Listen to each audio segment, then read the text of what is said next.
Welcome to session 4, Career Paths for Peer Support Specialists. Today's focus is creating safe spaces for peer support providers and incorporating anti-racist practices and peer support delivery. Our goals for our time together are to create specific avenues for peers who identify as BIPOC, understanding your unique experience in this work, implement anti-racist strategies with peer support delivery, and identify career paths for peer support specialists. I feel incredibly honored to hand it over to Evelyn Clark, and thank you for your presence. Hi, everybody. My name is Evelyn Clark. I work for Change Matrix, which partners on the Mental Health Technology Transfer Center. So I provide support, technical assistance, and then also justice, equity, diversity, and inclusion in all that we do. I am a certified peer counselor. That's what we are in Washington State, is where I reside. All right, so why are we talking about this today? According to the U.S. Bureau of Labor Statistics, there's not really any data collected on peer support when it comes to, the workforce in general, and it does count us as community health workers, which is different. And so we're kind of, again, this role is there's a lot of work to do still of who we are fighting for, that we are professionals fighting for equitable pay. As you see that, I know this is a little bit outdated, but 2016, the median annual wage for community health workers, peers, was 330,000 a year, which we know is definitely not livable wages, especially now. I don't know if that's gone up, so if anybody knows, feel free to share.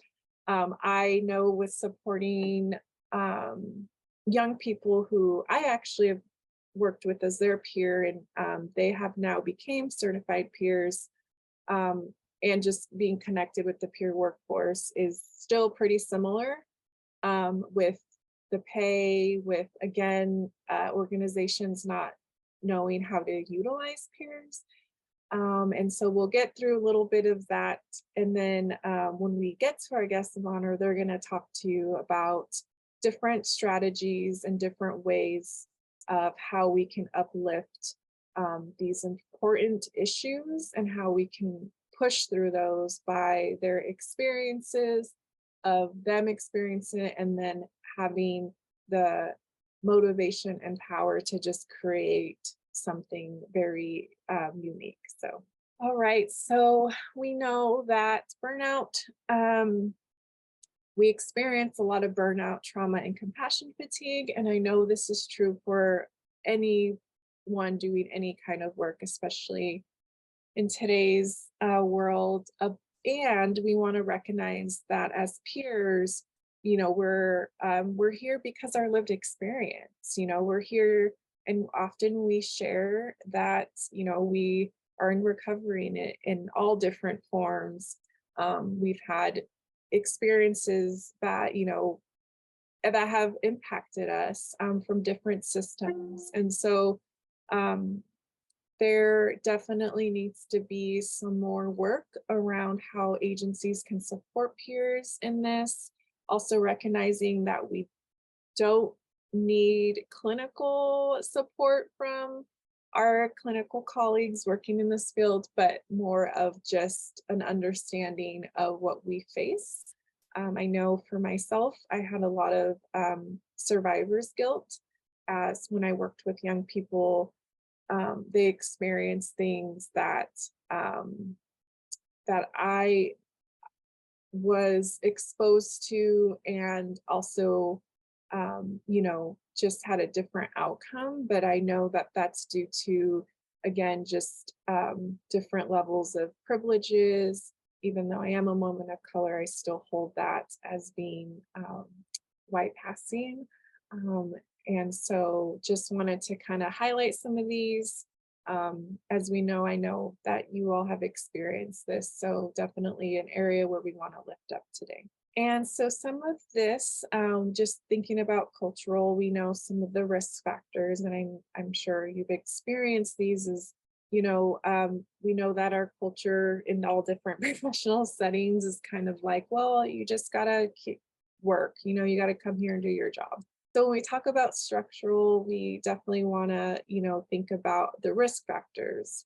Again, overworked and underpaid. When I was in the field, I was the only peer working with young people at a detention center. And at times there would be 30 to 40 young people. And I'm like, I can't have a caseload of that. It's not effective. And they need support. So, and then all and underpaid. Even in leadership roles, I was became a youth peer supervisor, but making um, I was still making probably a good $20 to $30 or even more less than a clinician. And often would get told, well, if you want to make more money, you need to go back to school. And we know that as peers, we don't is not required to have a college degree. Um, and so, that was often something that uh, I experienced, and I know peers still experience. We definitely know that there is a lack of access, not just for the people we serve, but for ourselves. And then we want to just make sure that we are participating, if we can, start our own, some peer support groups, stay I think a good thing to do is to try to give our supervisors, if we are supervised by clinical support, some resources on our role. And then also just recognizing that the work is very hard for peers, and how can the workplace contribute to mental well-being. And then, of course, our individual work. We know that isolation is huge. As I talked about, I often felt like that. We experience trauma, we're re-triggered, again, survivor's guilt. That can lead to, our self-criticism, and a sense of our internal struggles, of being reminded that, yes, this is ongoing and it's really hard. Again, we want to offer that self compassion, just get to know who we are. I lost myself a little bit in the work I was doing. It was good work and I don't regret it. However, I wasn't able to take care of myself like I needed. And so when I left the workforce, my mental health challenges were more clear to me. And so I've been working on that since then. And again, just preparing for the likely stressors that we may face in the work. I am going to pass it on to Stacy Thompson. And Stacy, if you could just introduce yourself and share with us who you are and what you do.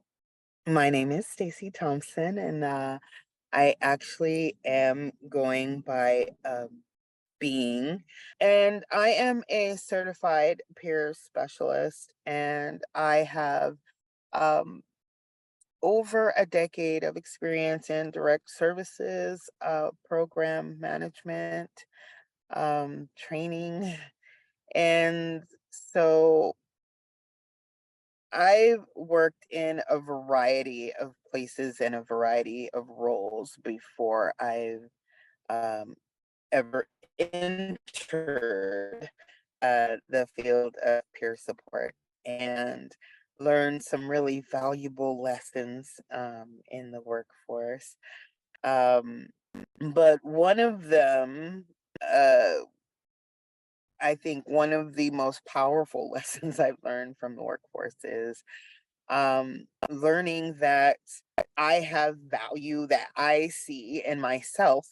And I took that the finding or rediscovery of the the value I offer, the skills I have, the knowledge I have, and bet it on myself and created and founded my own business for mental health peers, for non-conforming mental health peers. Um, and so I recently did that at the end of last year. So in October, it will be a full year that Equilibrium, which is my company, has been in existence. And so what I put Equilibrium together, or what brought that to being is you know all all the slides that Evelyn was showing before. I was just reading them going, oh my gosh, like that is putting more words and describing my experiences. I've worked in peer run organizations.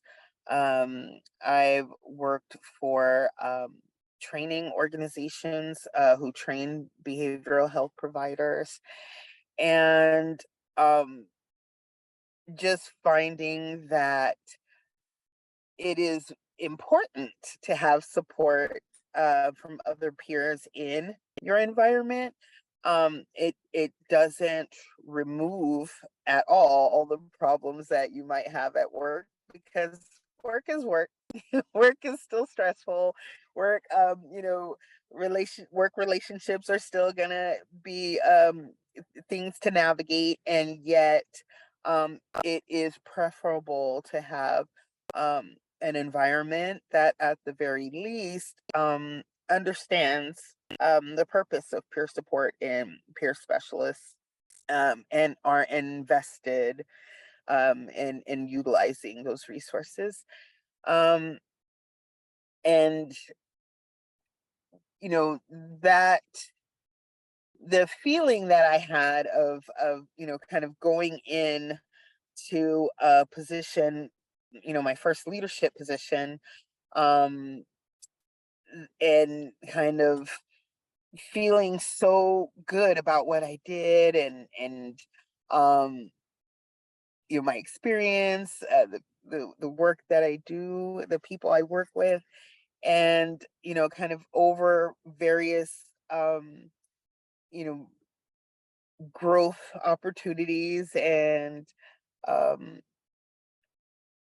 collaborations, just finding that it is so important to whatever is going on around you is to prioritize your own recovery. Because if you don't, no one else is. And so that is a very important part of just kind of remaining um, solid about who you are, because that part has been very invaluable. It's just making sure that I am clear about my own boundaries, about my own needs. That reflection, being very aware of my own um, goals and my challenges, and the areas where I need support. My name is Lindsay. I use she, her pronouns. I am a recently graduated public health professional, as well as a lifelong advocate for mental health within minoritized communities. I'm actually affiliated with the Southeast MHCTC Region 4 as research assistant for over a year now. My primary interests really, my primary areas of interest as well as growth lie in health equity, mental health, again, in minoritized communities, resilience, trauma, wellness. And I'm actually relatively new to the field of peer support. So my work and my thesis really revolved around exploring the lived experiences of Black CPS in the behavioral health system, and their recommendations for anti-racist interventions, specifically within the state of Georgia. And it's really been a pleasure and definitely an eye-opening experience just being in conversation with a variety of CPS, particularly of color, and just listening to how they view the behavioral health system, learning more about their recovery journey and also the recommendations that they have to ensure that the behavioral health system is more accessible and inviting to all identities. And yeah, I'm just really grateful to be here, really to share this space with you all today. And definitely, I'm really grateful to be able to learn today. So it's really nice being here. My name is Jason Clark. I am a father, a mentor, a peer, and the director of Northwest Credible Messenger. Our focus is capacity building. Ironically, today I'm in Spokane leading a youth peer leadership training for a youth advisory board for a local legal justice organization. Just thinking about, my lived experience, I was that young person who was in juvie, jail, prison, and, after returning to community, facing so many barriers in the work, that I had seen so many people who looked like me being invited to the table, burnt out and recycled, with nobody really thinking about their professional development, their next steps, their leadership, opportunities for them. 6 years after getting off community custody, I had earned a couple degrees in the PMP cert and became a project manager in the same court that sent me to prison. And I think at that point in time, I realized that, the opportunities I was trying to provide were not going to happen within the confines of the system. So for me, I really got laser focused on what it looked like with the community-based and driven projects I was working with. And that led me to, in the long term, behavioral health.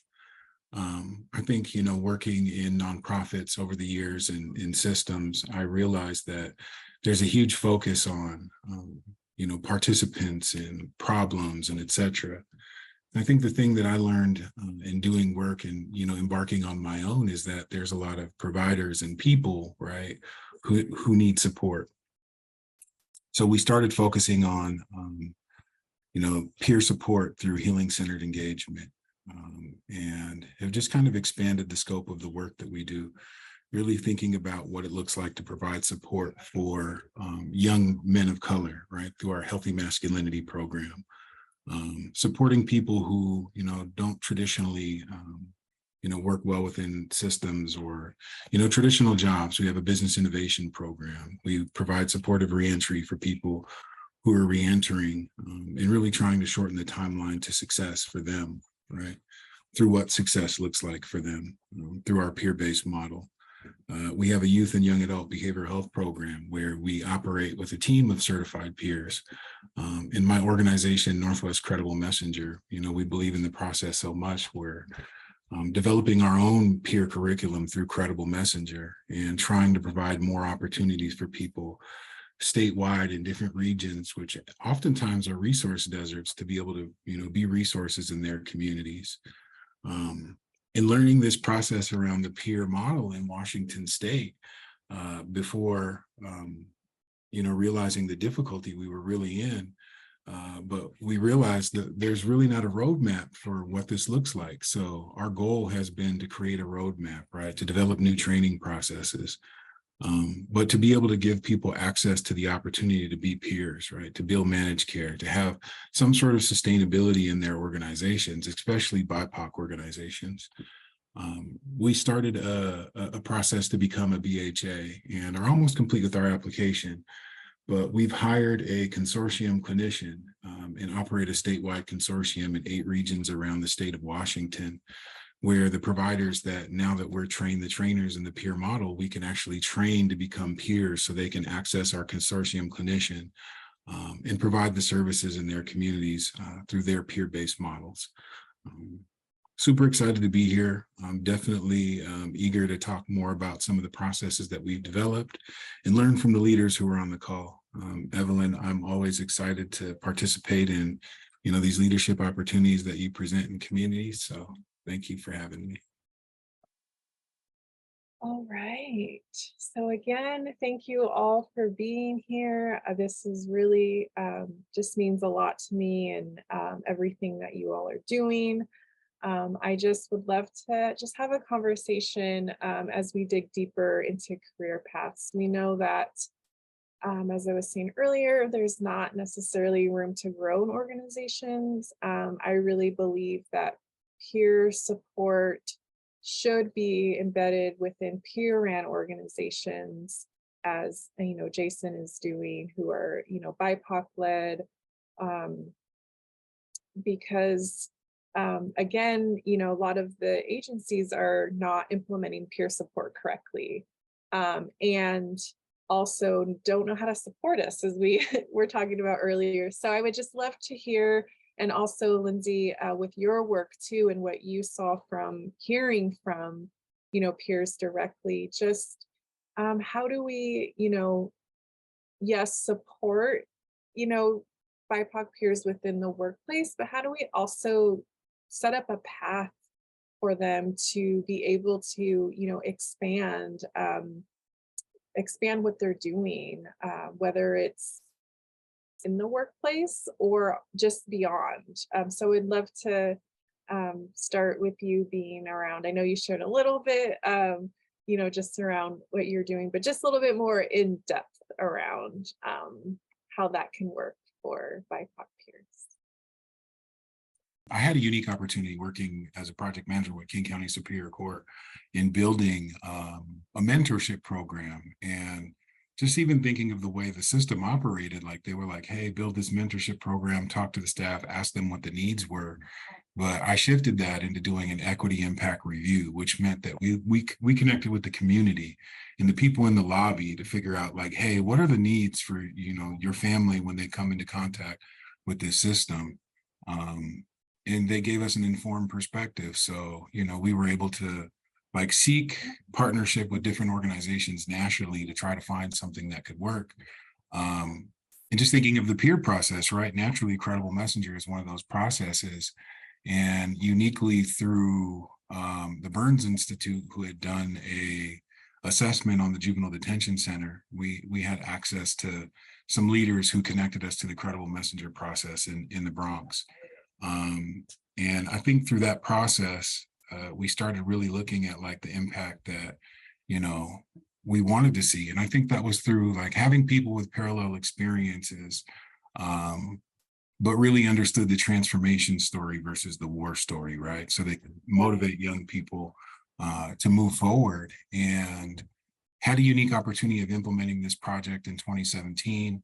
And a lot of lessons learned. I think any peer process, you're going to learn, and asking a lot of questions of the folks that we were working and building with.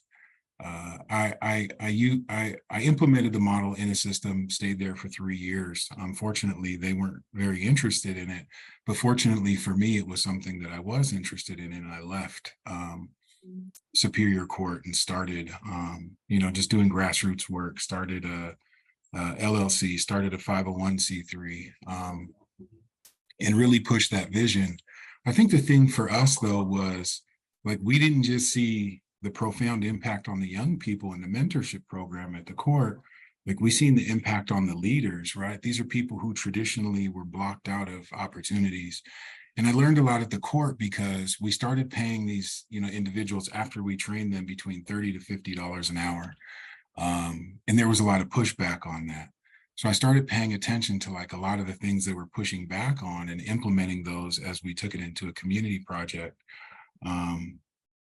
And really realizing people were leaders, right? They just hadn't had the opportunity. And I know that sounds crazy, but I think sometimes we never get put in a position to be able to do the things that we're really passionate about. And it grew fast. There were schools who called us institutions, different communities in different counties. And before you know it, right, we've trained, over 100 people, and we're programming in 8 regions around the state. But the thing that I'll say that's really imperative is we have this process. where we say there's power in unity, and we've been able to work with people to, support the development of their vision of what things look like in their community. We never go into a community and say, hey, we have the answers. Like, we do outreach and engagement sessions. When we engage systems that give us funding to be able to support people, it's like we build we front load the whole process with relationship building, so we can find out who the leaders are in communities, because traditionally it's organizations that get funding. And one thing that we've realized is sometimes it's just a community leader, right? Who should be able to have the opportunity to get the funding, but they can't access contracts because they don't have a license and these other pieces. They've, not been able to manage certain aspects of funding. So for us, it's like really leaning in, developing those relationships, finding out who people are, supporting their vision, helping them with the structural components of their programmatic vision, right? It's not just like programmatic capacity building, it's leadership development, right? From a peer perspective. So no big I's and little U's, we all support each other, but we'll start with a person and maybe say, help them to develop a 501c3, connect them to contracts, to the relationships that we have. Right now, in another room that we're in, we have a person from Coordinated Care, which is an insurance company, an MCO, managed care organization in our state, doing a presentation to a group of youth peer leaders that we're training. But even thinking about this whole peer process, right, and saying there's power in unity as we're building these processes out, we're making connections with the partners that we're working with, to our funders, to our government representatives, legislators, people who want to invest in what we're doing. And we're sharing with them, like, it's not just about us. There's other people who are doing this in different regions. I think that the greatest gift that we have is, being able to support other people and becoming sustainable, right? Once you give somebody the opportunity to do the things that they have the vision for, they know what to do after that. And I would say, that's our peer process, leadership development, right? And it's not to say that we're going into communities and saying, you need to do this, but we're supporting the development of that vision and the structure for those people to access contracts and grow their vision, right? Their impact in their community. So often in these organizations are, they're white ran, right? And they don't understand. And so there's that disconnect in the way, that I also saw supporting young people was leadership. And I would often get questioned from clinicians like, what do you mean you want to take them to a council? Like, that's, they're struggling here. And it's like, that is the most empowering for them to have that sense of belonging, right? And you would hear that from young people, like, I want that over therapy, and not that therapy is important, I'm not knocking it, I'm in therapy. However, there is that component, and that's why I just love your work around building up that leadership capacity. Well, what you're speaking to too, it's like right now we're training a group of youth peer leaders for Team Child Youth Advisory Board. But we gained a connection to them through our Politicizing Our Youth campaign, because, the thing that I learned over the years is, like, most people are like, we need funding for programming, but they're not invested in policy. So when you said that, it just spoke to me, and I'm like, we need to politicize our young people as early as possible. So what we're doing is we're teaching them the political process, right? We're teaching them how to relay their message to different audiences. We're teaching them about policy advocacy, like understanding how bills are created, right? Seeing the injustices in their community and being the voice, right? And having the vision to be able to get the funding for their regions to do things. And this last legislative session, we were able to get over $1 million for our partners in multiple regions around the state, just through the young people that we work with through our Politicizing Our Youth campaign. So they get to do youth peer leadership opportunities in their communities. The programs that they work with in their communities are funded, right? So that's our power building strategy. I'm going to have to take a leap and speak on my own experience. And that is, so for me, wanting to do this work, I've run into so many frustrating barriers, the ones you've mentioned, but wherever there is an ism of any kind, if there's a racism, then you're going to also be dealing with elitism and genderism. And, they're almost always, inextricably intertwined. And so, um, and so even, in places like you said that are, kind of seemingly progressive, um, there is embedded in the system itself, this level of, kind of degradation of people who identify with mental health challenges. You know, there is, one of the things that I discovered, and, doing a lot of presentations about peers is, um, one of the areas, one of the fields in industries in which we actually experience some of the most discrimination and stigma is in the area of behavioral health Mm, itself, and which is ironic and expected. yeah. Um, and so for me, this choice to create a way for me to do this work outside of the system. Mm, For me, I want no parts of it. yeah. I'm probably much older than everyone on this panel. I've been through a variety of positions. I've done direct service, I've done administrative work, I've done management training, and there are a lot of policies in Mm, place. There are a lot of words and statements being made and promised. And in decades, I have yet to see the follow through on those things. And for me, it is, you can show me better than you can tell me. yeah. And if I'm not seeing it, um, that was probably, kind of that lead into, okay, there has to be something I can do. Um, one of the things I really admired about what Jason was talking about is leadership development, because that is something that is incredibly lacking, because it's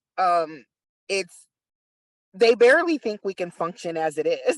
Mm, And when I say they, I mean kind of like decision makers at the program levels, when we're talking about directors or and above, the people who are deciding what programs and services are going to be offered, the manner that we're going to build them.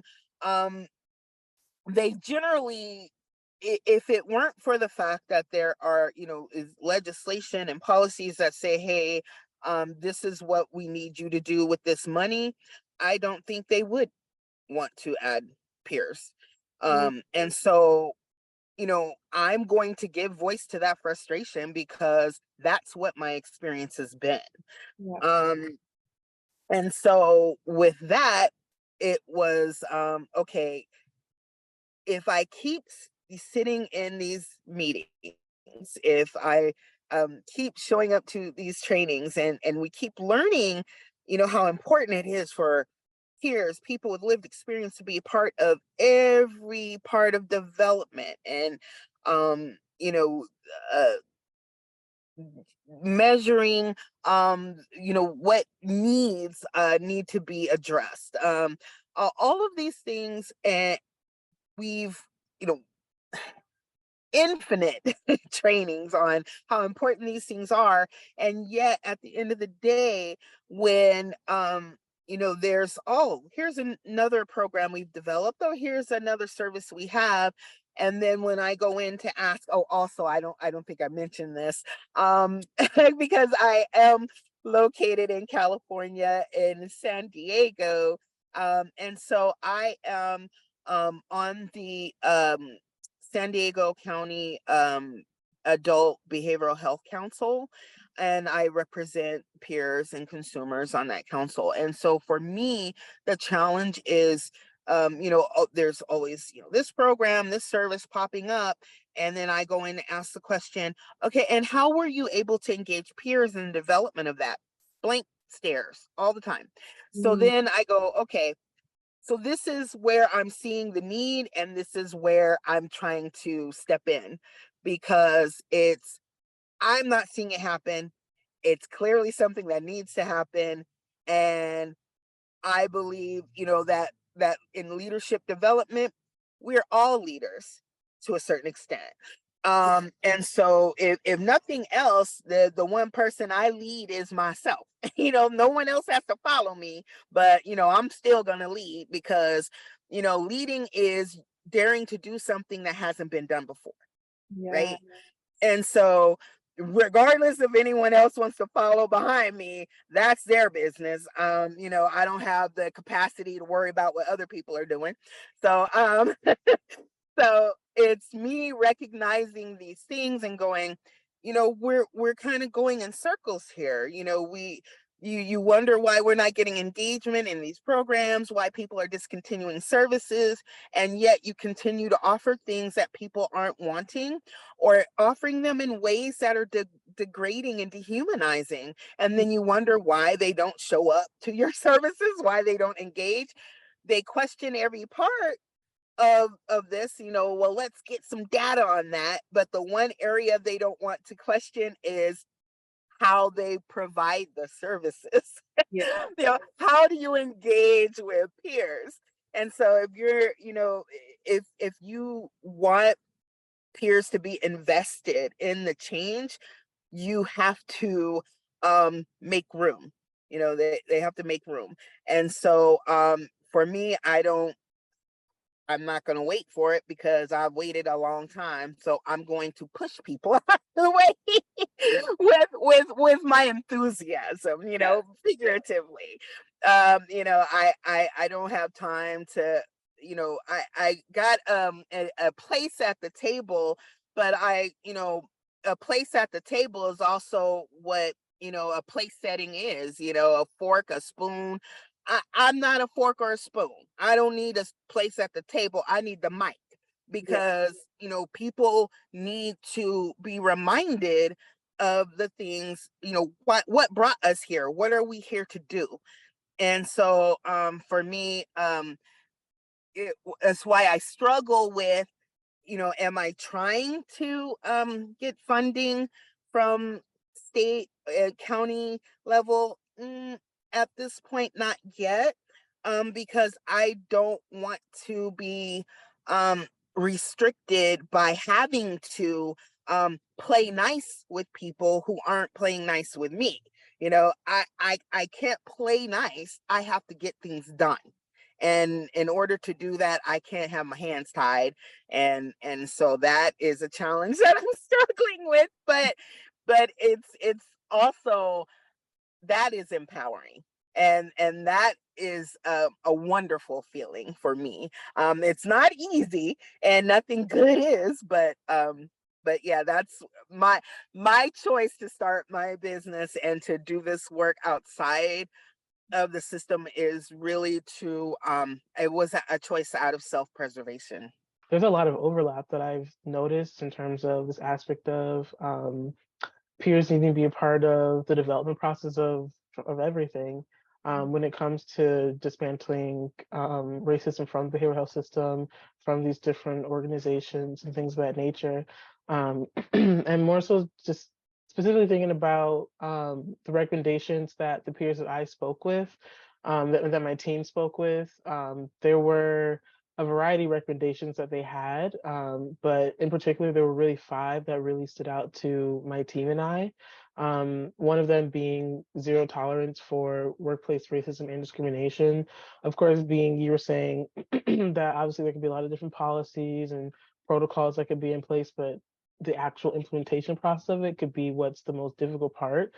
And so with that, thankfully, there were some peers who stated that zero tolerance was something that was done within the organization. So with that, that meant firing. So firing whoever was not respecting various individuals. That was something that was definitely done. Also, another recommendation from peers that I spoke with is cultural competency and humility training. However, again, obviously, again, there's so many different trainings that's always happening. But what's different about this specific recommendation is that this specific peer, the peers, they stated that it's important for the training to be conducted by a person of color who already has lived experiences with racism and discrimination versus someone who is white and has absolutely no experience whatsoever. Um, so just thinking about the importance of that in general and the importance of having who's attending these trainings, not necessarily being only peers of color, but non-peers, non-peer staff, non-PLC staff. It's important for them to really engage within these trainings and really sit and listen to CPS. And again, listening to certified peer specialists, or specifically of color, is also something that the peers that I spoke with that they also stated was important to them. And because peers provide a very unique perspective, as we have heard from Ming and Jason, that can benefit the behavioral health system that that we may not have seen otherwise. Also, just engaging in active self-reflexivity. It doesn't matter, like your identity or your background. It's definitely important to be self-reflexive, and being willing and open to learning from any individual. Whether it's just important to do that overall. And then last aspect of understanding that the behavioral health system is it's like a mini society. So it's like a microcosm of society. So you really can't address racism within the behavioral system without addressing racism within the entire society. So that really is, just making sure to engage in anti-racist practices, writing and enacting anti-racist laws, again, having zero tolerance for discriminatory actions. And Jason, with the work that you do with politicizing young people and how to training them and teaching them how to relay messaging to a variety of audiences, that right there ties into this aspect of being able to address racism at a larger level. So yeah, that's really some of the recommendations that the peers that I spoke with that they stated to me and to my team. So and it's really interesting just hearing how that's reflected across the United States. It seems that because the peers I spoke with, they're all within the state of Georgia, but I know Jason, being you're on entirely another coast, so yeah, it's good to hear that, and also it's good to hear that peers who really are putting in the work. So Well, we thank you for your work and what you're doing. It's so vital to have that side of things. What do we call, there's evidence-based practices, but in peer support, it's practice-based evidence, right? Like right, lived experience that we know is so powerful. And yet there's still not a whole lot of, research as they would say for evidence-based, but, so thank you. Thank you for that. And yes, I am excited. I thank all of you. So when you say that you're working outside the system, how can you do that as a certified peer specialist? Like, because peer certification in California is specifically for Medi-Cal billing. We have state certified peers, we have peers who are not certified, and there's no requirement that you be certified. But if you want to bill Medi-Cal, which is significantly higher than your regular billing that peers used to always bill under, then it pays to be certified for the providers, not necessarily for the peer, right? So how do you do that, or how does anybody else get around that? Vera, you brought up some very important points. I mean, so much information that we could do an entire presentation on that. And actually, you're giving me an idea on another presentation to do about that. So anyway, thank you so much. But so a few points that I do want to address. And so one of those being, because we're in California, that actually gives us um, a lot more room to blaze trails than some other states, because we're just now getting a standardized certification. And so one of the things that's been kind of a mixed message, there's been a lot of mixed messaging coming out, especially, on the cusp of the Newsom signing it into legislation, and just kind of try, especially the implementation, trying to take it from words on a page into actions. That has been really challenging. Um, and so one of the things for me is clearing the message that you are a certified peer if you are a certified peer. You do not have to be certified by Medi-Cal for you to be a certified peer. That is specifically, as you mentioned, and again, a great point, is that it is specifically for you to be able to bill Medi-Cal under the specific billing type of peer specialist, where before it was, I believe, it was like a alternative provider or something.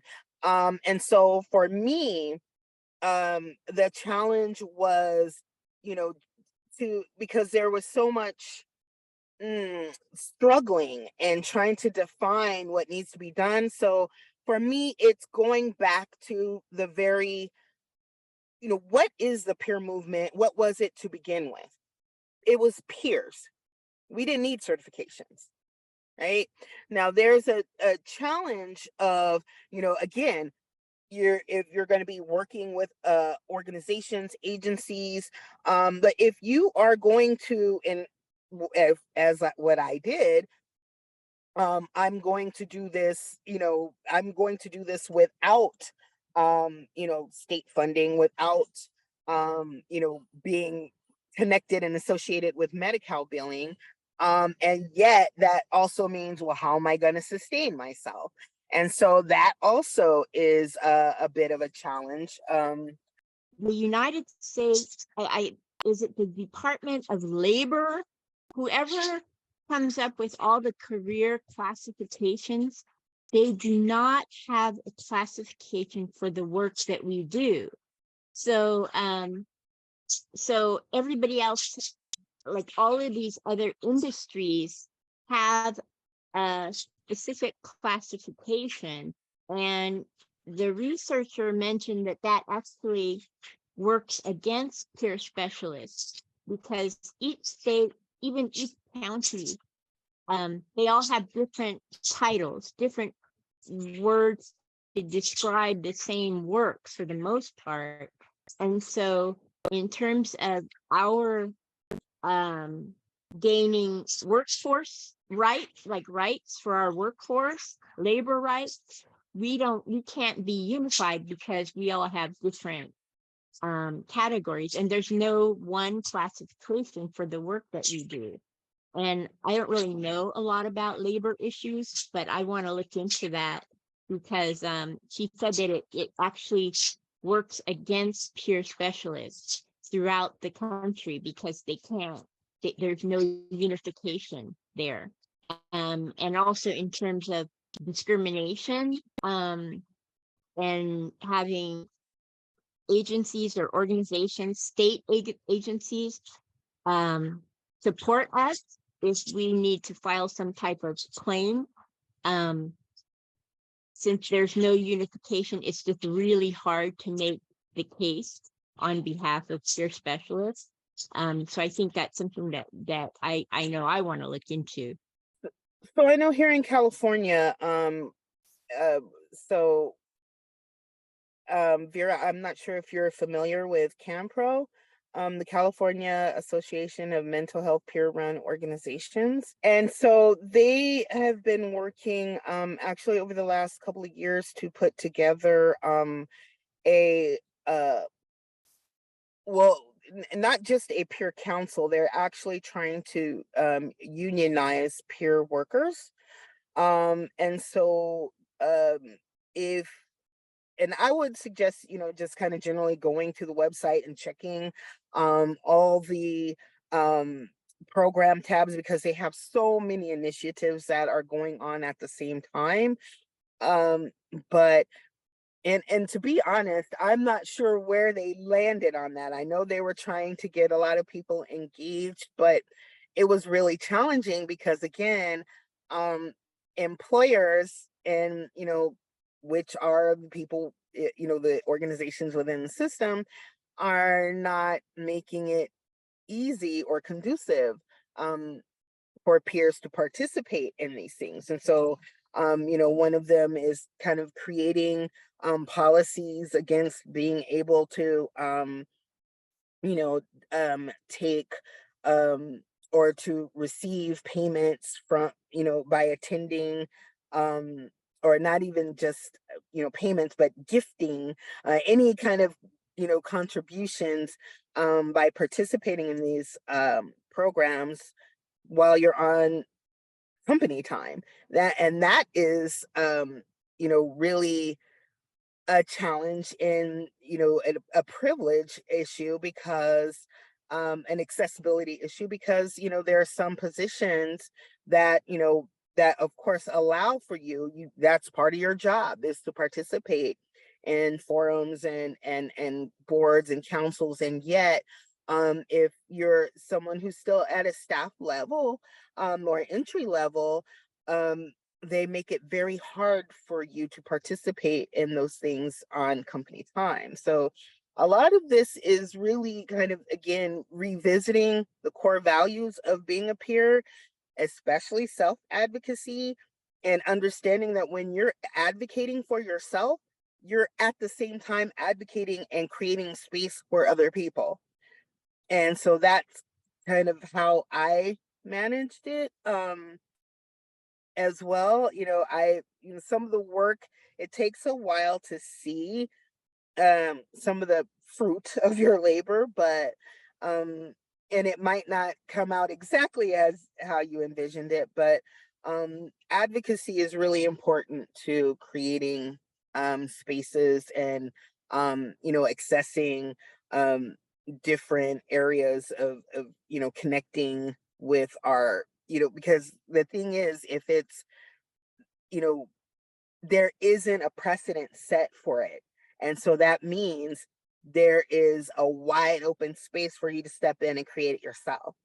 um and I also wanted to take a moment to say that there are a lot of peers who are starting to think about going into practice for themselves, and doing so virtually is also a very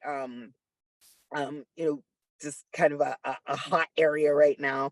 And so one of the platforms is called Hey Peers, and it's a nonprofit organization that allows for peers to not just connect, but also to create their own peer groups. And if you so choose, connect them to your own organization, or individually.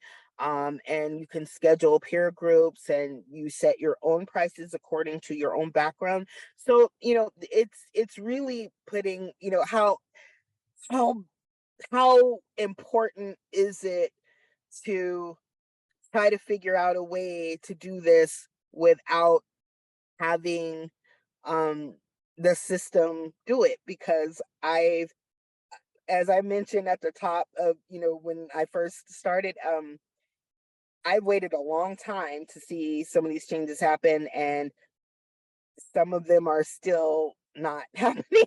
So it it is right for people to come in. We need more and more people to come in and voice these very challenges, and not just voice them when the camera's off or when the meeting's over. People always want to come up to me and go, "Oh, I'm so glad you said this, and I'm so glad you raised this." Okay, that's great, but I need you to support me during the meeting. I need you to support me when the camera's on. So those challenges are also really important to trying to build. We are deeply grateful for all that was shared in this session and for the contribution and deep questions of our audience. And as we wrap up, we hope you have an incredible day, but please check out our other resources.